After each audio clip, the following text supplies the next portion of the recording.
Hey hello my dear students. तो कैसे हो आप लोग? आई होप कि आप सब बहुत ही अच्छे होंगे। तो मैं अमित स्वाई आपको अपने चैनल अमित स्वाई फिजिक्स में फिर से एक बार स्वागत करता हूँ। लास्ट हमने चैप्टर नंबर 3 कंप्लीट कर दिया है। इसी के साथ में डिजिटल पेड पे जो है यानी कि जो डायरेक्ट डिजिटल पेड से मैंने सारे के सारे न्यूमेरिकल्स जो है मैंने अपलोड कर दिया है। आप उन सभी वीडियो को देखिए, सीखिए और अपने एग्जाम का प्रिपरेशन करिए। आप किसी भी स्टेट बोर्ड में हैं, यानी कि आप गुजरात में हैं या फिर तो आप ओडिशा में हैं, यूपी में हैं, कोई भी है, राजस्थान में है, आप साउथ में किसी बोर्ड में हैं, आपको हर जगह पे किसी भी स्टेट बोर्ड के लिए आपको ये बहुत हेल्पफुल है। और साथ ही साथ अगर आप सीबीएसई में हैं तो आपके लिए बहुत ज्यादा हेल्पफुल है। तो वीडियो को देखिए, लाइक कीजिए, शेयर कीजिए और सब्सक्राइब कीजिए। सब्सक्राइब करने के बगल में बेल को भी क्लिक कीजिए। लास्ट हम थर्ड कंप्लीट किए थे, न्यूमेरिकल्स के साथ कंप्लीट वीडियोस आ चुके हैं। बहुत लेट था, मैं मानता हूँ, उसके लिए मैं आपके सॉरी करता हूँ, लेकिन थोड़ा बहुत प्रॉब्लम है। रीजन ये है कि स्कूल्स अभी तक ओपन नहीं हुए, जिसके वजह से अभी कुछ तो अर्निंग के लिए करना पड़ेगा। जो है वो मैं कुछ प्राइवेट ट्यूशन चला रहा हूँ, क्योंकि स्कूल से तो कुछ भी नहीं आ रहा। इवन मैंने स्कूल से रिजाइन भी दे दिया है। तो जिसकी वजह से हुआ ये कि अभी सारे ट्यूशन मुझे प्राइवेट लेना पड़ रहा है स्कूल से रिजाइन देने के बाद। इसीलिए हो ये रहा है कि टाइम जो है वो बिल्कुल भी नहीं हो पा रहा है। तो आई होप कि आप समझ रहे होंगे। तो आज जो हम चैप्टर स्टार्ट करेंगे वो चैप्टर नंबर 4 है। तो चलिए स्टार्ट करते हैं। और आप वीडियो को लाइक करके जाना, जरूर जाना। और जाना तो अभी नहीं है, आपको पहले वीडियो देखना है, फिर लाइक करना है, फिर जाना है। क्लियर? और शेयर भी जरूर कर देना। ओके,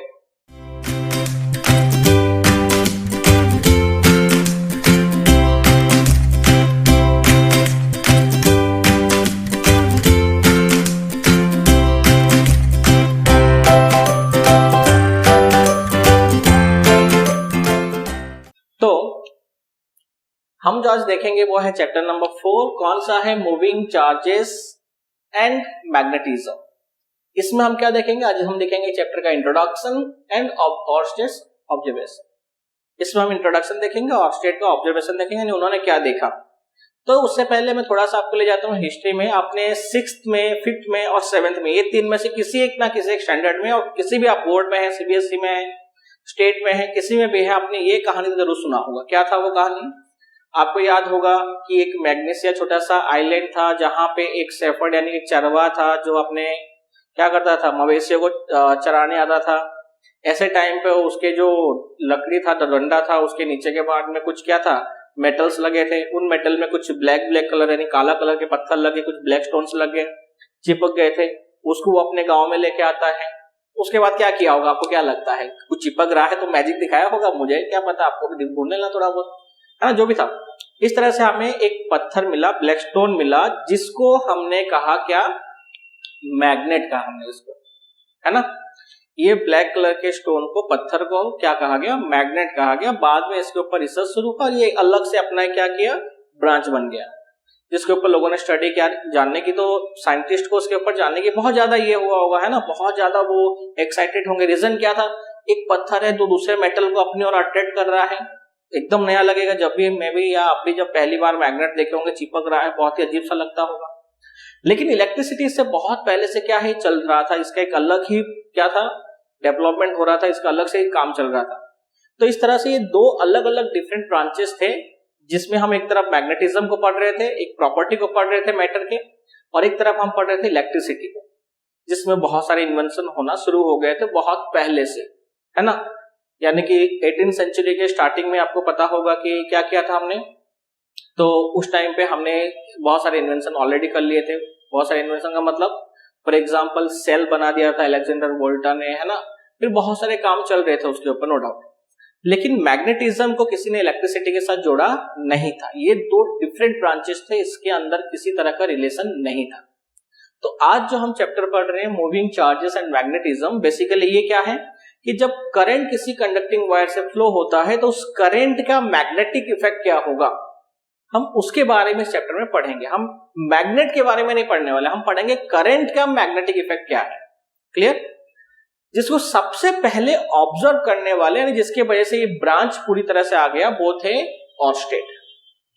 तो पहले हम देख लेते हैं इस चैप्टर के अंदर क्या पढ़ेंगे, फिर हम आते हैं ऑर्स्टेड के ऑब्जर्वेशन में।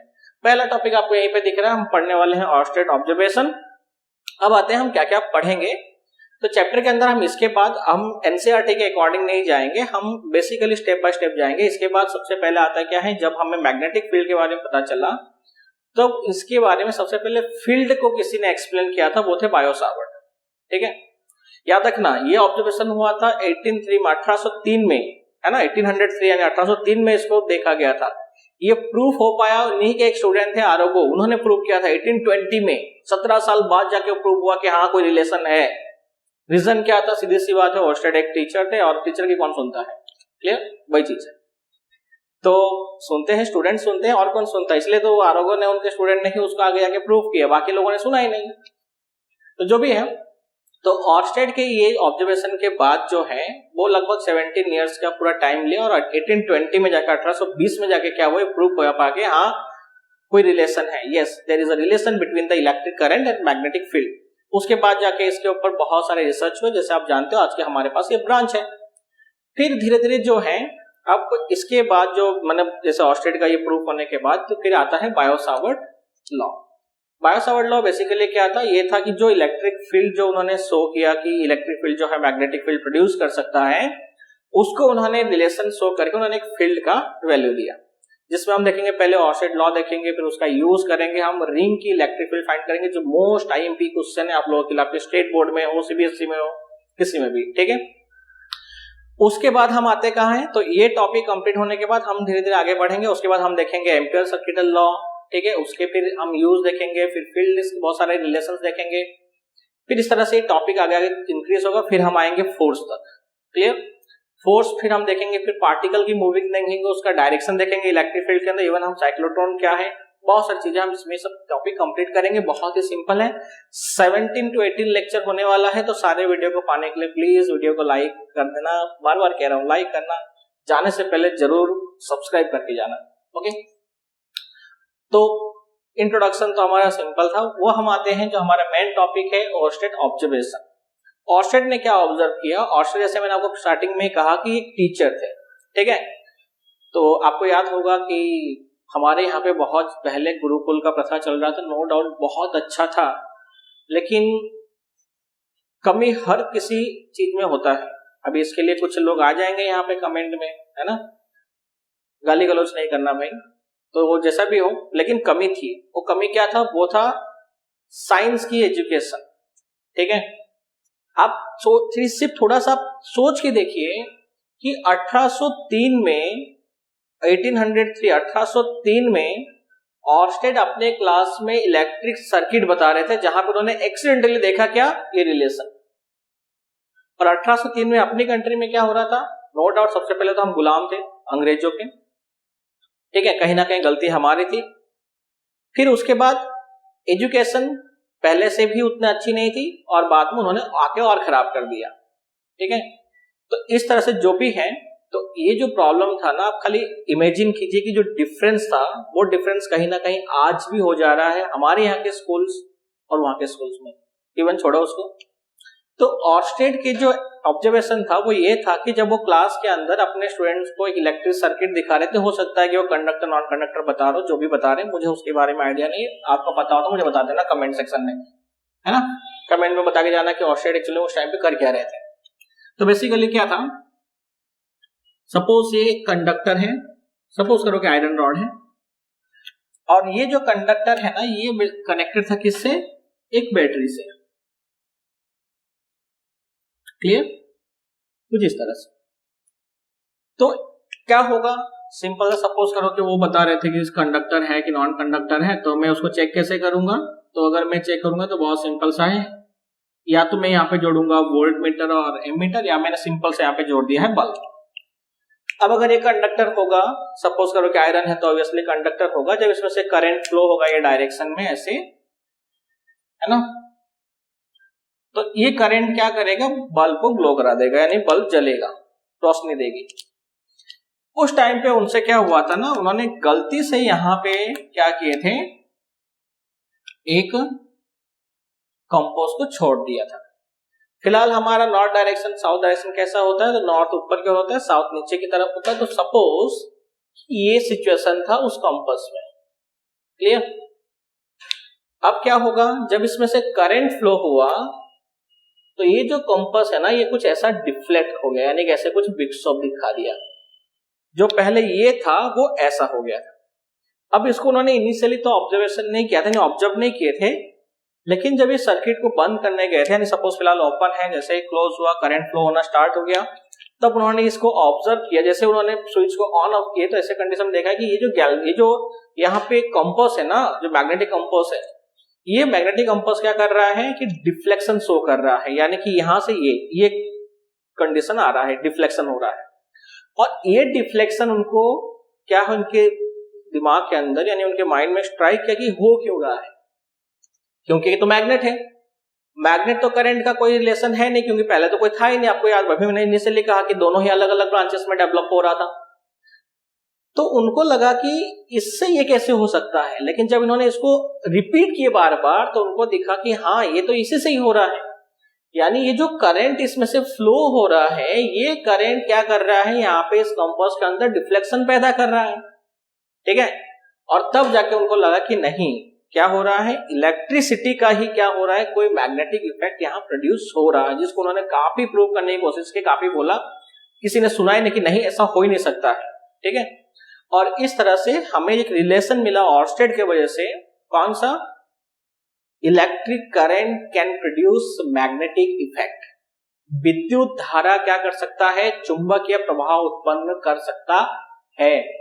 ये रिलेशन हमें मिल गया, जहां से हमारे पास आज क्या है, एक रिलेशन है, या फिर कह सकते हो कि एक हमारे पास क्या है, एक पूरा का जहां हमारे पास क्या है, एक पूरा का पूरा चैप्टर और एक इसका, जहां हमारे पास आज क्या है, पूरा का पूरा ऐसे एक चैप्टर या इसका पूरा ब्रांच है, जिसके वजह से हमें इतना कुछ मिला है। आपका पंखा चलता है इसी के बेसिस पे, आपके सारे बल्ब काम करते हैं, है ना, क्योंकि इलेक्ट्रिसिटी के बिना तो बल्ब काम नहीं करेगा। तो जितने भी मोटर वाइंडिंग देखते हैं वो सब इसी के प्रिंसिपल पे काम करता है, इवन हमारे जनरेटर इसी बेसिस पे काम करते हैं। तो पूरी की पूरी इलेक्ट्रिसिटी की ही जो पूरी की पूरी डेफिनेशन थी वो बदल गई ये रिलेशन के बाद। लेकिन ये रिलेशन प्रूव हुआ लगभग उसके 17 ईयर्स के बाद, शायद आपको पता नहीं, इफेक्ट याद रखना, उन्हीं के स्टूडेंट थे आरगो, उन्होंने इसको प्रूव किया 1820 में, 17 साल का गैप लगा, और उसके बाद जाके ये रिलेशन आया, और तब इसके ऊपर बहुत सारे एक्सपेरिमेंट हुए, और आज आपके पास ये ब्रांच है जो हम चैप्टर पढ़ेंगे। इस चैप्टर के साथ बने रहने के लिए, कंटिन्यू रहने के लिए प्लीज वीडियो को लाइक शेयर और सब्सक्राइब करना, और सब्सक्राइब करने के बगल में रहे बेल को भी क्लिक कर देना।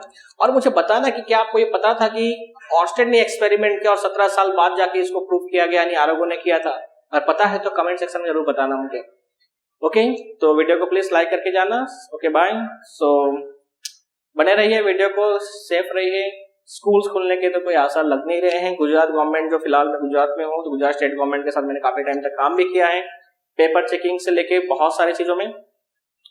तो अभी जो प्रॉब्लम है, सिचुएशन है, इसमें कहीं ना कहीं पेरेंट्स और गवर्नमेंट के बीच जो यहाँ पे जो पेरेंट्स जो कमेटी है पेरेंट्स की, वो और गवर्नमेंट के बीच में कुछ चल रहा है, जिसके वजह से अभी तक स्कूल्स ओपन नहीं हो पाए हैं।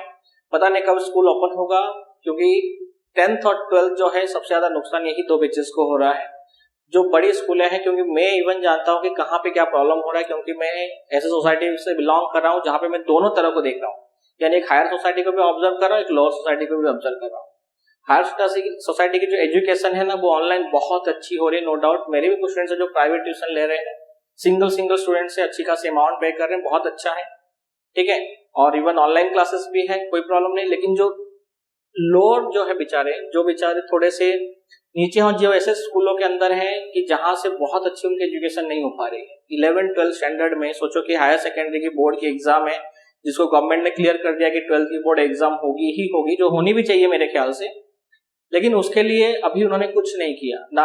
ऑनलाइन जो एजुकेशन है वो तो मैंने कहा ना आपको, डिफरेंट चल रहा है, कुछ और यहाँ चल रहा है, कुछ और यहाँ चल रहा है। अच्छी तरह से एजुकेशन नहीं हो पा रही जो नीचे के स्टूडेंट्स हैं। रीजन है कहीं ना कहीं टेक्नोलॉजी का जो है वो सही तरह से यूज, ठीक है, और स्कूल का एफर्ट। कुछ लोग हैं जो इसको बहुत एफर्ट कर रहे हैं, ऐसा नहीं कह रहा हूँ, जो छोटी स्कूलें हैं उनमें से कुछ स्कूलें बहुत ज्यादा अच्छे से उसको कर रही है, लेकिन कुछ स्कूलें हैं जो बिल्कुल भी उसके ऊपर ध्यान नहीं दे रहे। लेकिन बहुत ज्यादा प्रॉब्लम है इनमें स्टूडेंट्स को। इवन 10th में भी यही हालत है। 10th की तो अभी मैं कोई क्लास नहीं ले रहा हूँ, लेकिन वही सेम प्रॉब्लम है। सो आई होप कि अगर कोई देख रहा है तो इसको फॉरवर्ड कीजिए आगे, और आपको वहां पे भी टेक कीजिए, उनको पता चलना चाहिए कि नहीं रियल में प्रॉब्लम है, और गवर्नमेंट इस चीज के ऊपर ध्यान दे, क्योंकि एजुकेशन को लेके हमने बहुत ज्यादा मजाक हो गया है पिछले 8 महीने में। आई होप जो भी हो देखते हैं। बाकी आप जानने से पहले वीडियो में कमेंट करना कि आपका इसके बारे में क्या सोचना है कि स्कूल खुलना चाहिए कि नहीं खुलना चाहिए। इसी के साथ मैं आपको छोड़ता हूँ, बाय।